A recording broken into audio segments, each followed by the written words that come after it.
Hi, this is Alex from phpacademy.org and we're back with the second part of this tutorial for New Boston in detecting the user's browser.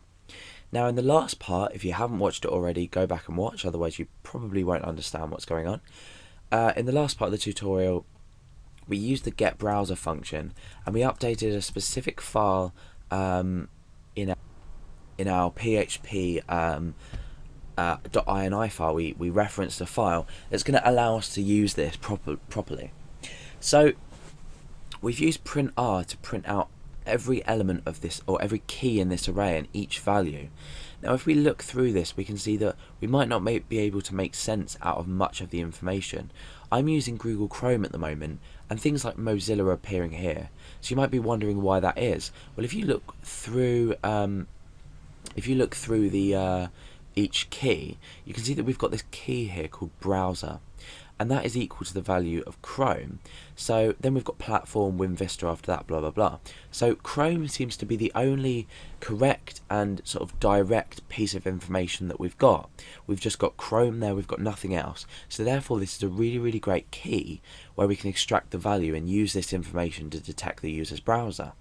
So by the end of this tutorial, I'm going to have created a program that's going to echo out to the user what their browser is. Or we could probably modify it and say you need to use Google Chrome, for example, if they're not using a browser which is Chrome.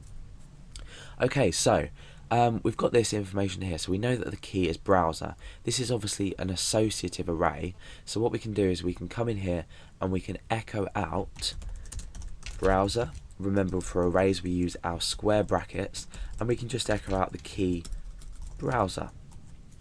So now let's preview this in Chrome and see what happens. You can see it's just extracted that information. Now this is all the information that we're going to need. Let's go and test this in other browsers. So I'm going to test it in Firefox and I'm going to test it in Internet Explorer. So I'm going to copy the URL and come into Firefox first of all, and I'm just going to paste that in there. Okay, so now we've got the value Firefox, so it's successfully detected this browser as Firefox. Let's go ahead and open Internet Explorer and do the same. And you can see that it's IE, which is obviously short for Internet Explorer. Okay, so let's take these away and bring back Chrome. Right, so what we want to do now is we've grabbed this information. Now what we want to do is we want to detect the user's browser in terms of telling them that if they're not using Chrome, that they should do. So I'm going to put this browser equal to browser. So this might look a bit confusing, but what I'm in fact doing is replacing this variable, but taking the value of this from this. We're not going to need any more information from this. So what we're doing is we're restoring the information in here. So we can still come down and echo out browser. It will do exactly the same thing. There we go. So back to our text editor, and we're going to create an if statement. Now I'm going to say if browser doesn't equal Chrome, then do something.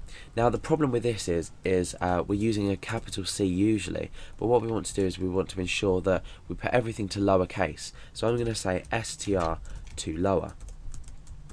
So we've converted Chrome to lowercase. Let's just kill the page there and we can echo browser. You can see I've now converted this from Chrome to Chrome lowercase. So now we can perform an appropriate check on this. So it's if browser doesn't equal Chrome, echo you're not using Google Chrome. Please do. So let's just escape this character because I'm using an inverted comma there, or rather a single quotation mark. Let's go back now and refresh. Now nothing's happened. Why is this? Because we're using Chrome. What happens now if we go back into Firefox and refresh? We're going to get this message, you're not using Google Chrome, please do. And what about Internet Explorer? Let's go back and refresh and see what happens. You're not using Google Chrome, please do. So you can see how this is a really simple but effective way to detect the user's browser first of all, and I'm going to leave it up to you guys to play around with this and do whatever you want with it basically. You can either tell the user what browser they're using, Or you could create maybe a switch statement to do this. It would be a lot easier. You could do exactly what I've done and said, you're not using Google Chrome, please do. There's a variety of uses that you can get out of detecting the user's browser. This is just one, but now that you know how to do it, you can experiment them for yourself.